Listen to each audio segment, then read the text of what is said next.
जय हिंद दोस्तों, मेरा नाम है अनिरुद्ध और मैं आप सभी का वेलकम करता हूं इंडिया डिकोडेड पर। दोस्तों, साउथ अमेरिका की छोटी सी कंट्री गयाना ये एक बार फिर से सुर्खियों में आ गई है। यूं तो देखा जाए तो इसका जो क्षेत्रफल है वो हमारे उत्तर प्रदेश के राज्य से भी कम है, लेकिन दोस्तों ये कंट्री बहुत ही इंपॉर्टेंट बन जाती है for two very very important reasons. पहली बात तो इस छोटी सी कंट्री में रिसेंटली इतनी भारी मात्रा में तेल पाया गया है जो कि अगर आप आंकड़ों को देखें तो अप्रॉक्सीमेटली 11 बिलियन बैरल्स के आसपास के तेल की डिस्कवरी करी गई है। और यह आंकड़ा और भी बड़ा इसलिए बन जाता है, दुनिया भर में जितना भी तेल हमें फिलहाल देखने को मिलता है उसका 32% ऑफ डिस्कवर्ड ऑयल आपको केवल इस छोटी सी कंट्री गयाना में देखने को मिल जाता है। लेकिन दूसरा रीजन जिसकी वजह से ये हमारे लिए बहुत स्पेशल बन जाती है, गयाना ने फाइनली इंडियन कंपनीज को इनवाइट किया है। हमारी जो कंपनीज हैं जैसे कि इंडियन ऑयल कॉरपोरेशन हुई, ओएनजीसी विदेश लिमिटेड हुई, इनको ऑफिशियल इनविटेशन भेजा है कि प्लीज हमारी कंट्री में आएं और हम आपको अपने ऑयल ब्लॉक्स बेचना चाहते हैं। ये देखिए आपके सामने है खबर, रिसेंटली सामने आई है। Guyana invites Indian companies to bid in oil blocks auction in the year of 2026। ये क्यों बहुत ही बड़ी बात है, क्या क्या हम इससे गेन कर सकते हैं, ये सारी बातों को हम लोग आगे चल करके समझेंगे। लेकिन दोस्तों आपको बता दूं, इस चीज को लेकर जो बातचीत है ये पिछले 2-3 सालों में एक बार पहले भी हो चुकी है। अप्रैल 2024 में भी गयाना ने खुलेआम बिल्कुल डिक्लेयर कर दिया था कि देखिए जी, हम तो ऑयल और गैस ब्लॉक्स इंडिया को अवार्ड करना चाहते हैं और जैसे ही हमारी ऑक्शन निकलेगी हम लोग डेफिनेटली इंडियन कंपनीज को इनवाइट करेंगे। और आज जब इनकी ऑक्शन यहां पे निकली है, एज प्रॉमिस्ड बाय गयाना, उन्होंने इंडियन कंपनीज को अब यहां पर इनवाइट करना शुरू भी कर दिया है। बात करेंगे इस पूरी डेवलपमेंट के बारे में, क्या देखने को मिला है, why this is very very crucial for India और इसके हमें क्या क्या फायदे हो सकते हैं, इसको भी हम लोग समझने का प्रयास करेंगे। आइए शुरू करते हैं मेरे साथ। मेरा नाम है अनिरुद्ध। यदि आप लोग हमें फॉलो करना चाहते हैं तो दिए गए टेलीग्राम चैनल्स के माध्यम से कर सकते हैं, इवन हमारे व्हाट्सएप चैनल पर जाकर के भी हमें फॉलो कर सकते हैं। और अगर आपको हमारा कंटेंट पसंद आता है, अलाइन होते हैं, तो दिए गए क्यूआर कोड के माध्यम से हमें सपोर्ट भी कर सकते हैं। All right, directly coming to the news, क्या देखने मिला है, थोड़ा सा आपको गयाना के बारे में बैकग्राउंड बता दूं। मैंने आपको स्टार्टिंग में ही बताया कि रिसेंटली गयाना में 11 बिलियन बैरल से भी ज़्यादा के तेल की डिस्कवरी करी गई थी। जैसे ही दोस्तों डिस्कवरी करी गई थी तो उन्होंने आज से 4 साल पहले सन 2022 में उसके लिए एक ऑक्शन करी थी जिसमें कि दुनिया भर की बड़ी बड़ी जो ऑयल एक्सप्लोरेशन कंपनीज हैं जैसे कि एक्सॉन मोबिल हुई, यूरोप की बीपी हुई, कई सारी शेवरॉन कंपनियां हुई, फ्रांस की टोटल एनर्जीज हुई, इन्होंने वहां पर जाकर के बिड करना शुरू कर दिया। जब इन्होंने वहां पे जाकर के बिड करना शुरू किया तो ये वाला एरिया आपको मैप में ध्यान से दिख जाएगा।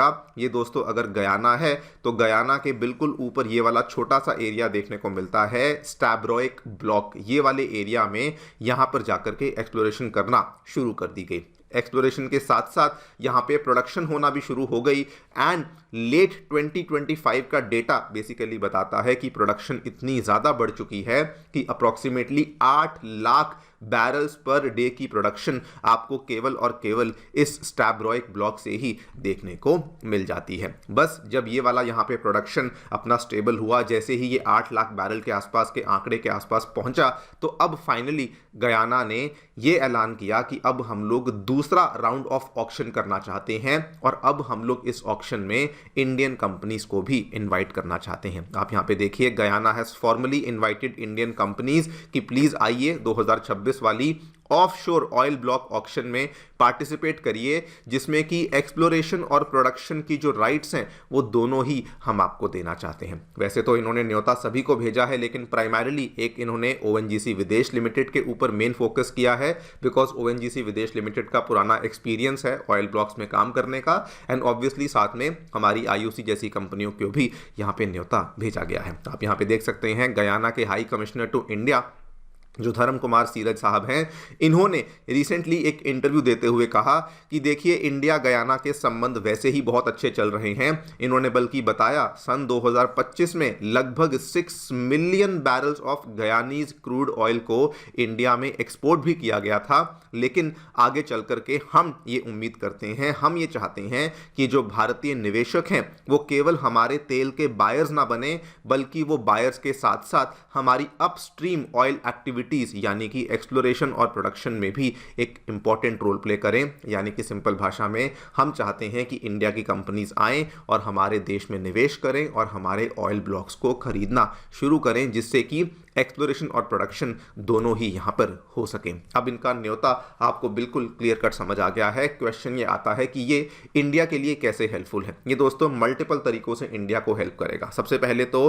गायनीज गवर्नमेंट जो है, अब आप देखिए उनके जो टोटल वहाँ पे ऑयल के रिजर्व्स हैं वो 11 बिलियन बैरल्स के ऑयल रिजर्व्स हैं जो कि ऑलरेडी डिस्कवर हो चुके हैं। लेकिन गायनीज गवर्नमेंट का ये कहना है कि अगर आज की डेट में हम लोग 800 मिलियन बैरल्स पर डे को यहाँ पे बना रहे हैं तो हम लोग आगे चल कर के 1.7 मिलियन बैरल्स पर डे की प्रोडक्शन को टारगेट कर रहे हैं बाय द ईयर 2030। मतलब कि एग्जिस्टिंग प्रोडक्शन से 2 गुना से भी ज़्यादा की प्रोडक्शन करना चाहते हैं। अगर ये होगा तो ऑब्वियसली इंडिया को बहुत बड़ा फायदा होगा। वो इसलिए इंडिया दोस्तों दुनिया का one of the largest oil importer है। इनफैक्ट अब तो ये भी सुनने में आ रहा है कि जल्दी से वन ऑफ द लार्जेस्ट नहीं बल्कि लार्जेस्ट ऑयल इंपोर्टर बन जाएंगे, चाइना को भी सरपास कर देंगे। उस केस में हमारे पास जितने ज़्यादा ऑल्टरनेटिव्स होंगे, जितने ज़्यादा हमारे पास मल्टीपल प्लेयर्स होंगे जहाँ जहाँ से हम लोग तेल को खरीद पाएंगे, वो इंडिया की एनर्जी सिक्योरिटी के लिए और भी बेहतर होगा। मतलब कि हमारी जो रिलायंस है वो पर्टिकुलर कंट्रीज के ऊपर यहां पर खत्म हो जाएगी।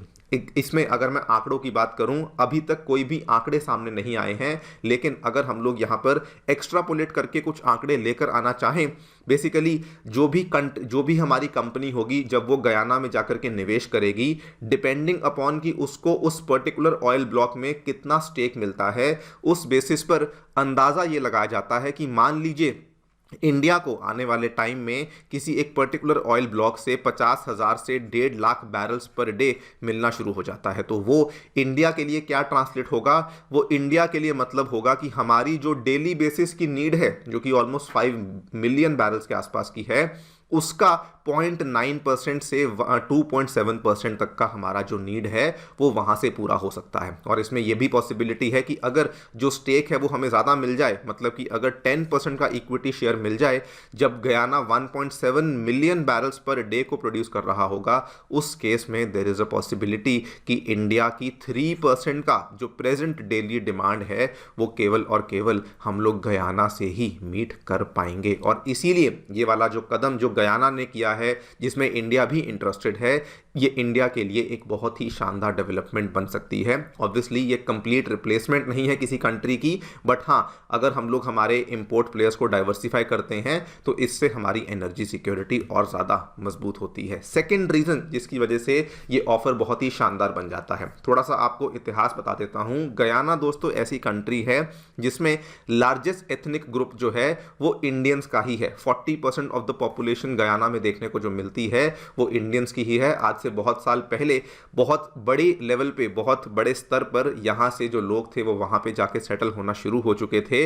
ये बेसिकली इंडेंचर्ड लेबर्स थे जो कि ब्रिटिश राज के टाइम पर वहाँ पे जाना शुरू हो चुके थे। और आज के टाइम पे अगर आप देखें तो इंडिया और गयाना के संबंध बहुत ही खास हैं। In fact Hinduism is the Nations second largest religion जो आपको गयाना में देखने को मिलता है। एंड द फैक्ट कि गयाना हमें आज यहाँ पे बुला रहा है, अपनी पर्टिकुलर ऑयल ब्लॉक्स में इन्वेस्ट करने के लिए, खरीदने के लिए बुला रहा है, ये बेसिकली एक इस चीज़ का आप मान लीजिए प्रमाण है कि ऑलरेडी हमारी रिलेशन तो अच्छी है ही, लेकिन इससे इंडिया की जो सॉफ्ट पावर है ये और भी ज़्यादा बढ़ जाती है। लेकिन दोस्तों एक और रीज़न जिसकी वजह से ये बहुत ही स्पेशल बन जाता है, आपको एक किस्सा सुनाता हूँ। आज से लगभग 2 साल पहले की बात है, अप्रैल या मार्च 2024 की बात है।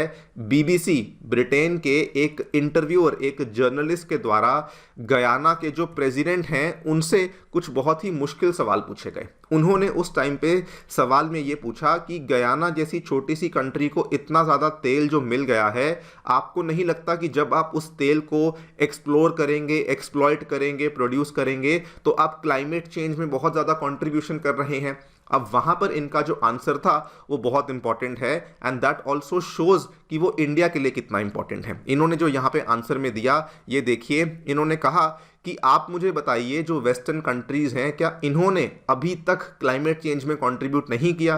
क्या आपने एनवायरनमेंट को खराब नहीं किया? और उसके बाद इन्होंने कहा कि हमें लेक्चर देना बंद करिए, बिकॉज इन्होंने जवाब में ये भी कहा कि ये वेस्टर्न हिपोक्रेसी है कि खुद क्लाइमेट चेंज में आप लोग कंट्रीब्यूट करते हो, लेकिन जब हम जैसी छोटी कंट्रीज़ की बारी आती है ग्रो करने की, यहाँ पे तेल को प्रोड्यूस करने की, तो आप आगे चल करके हमसे ही सवाल पूछना शुरू कर देते हो।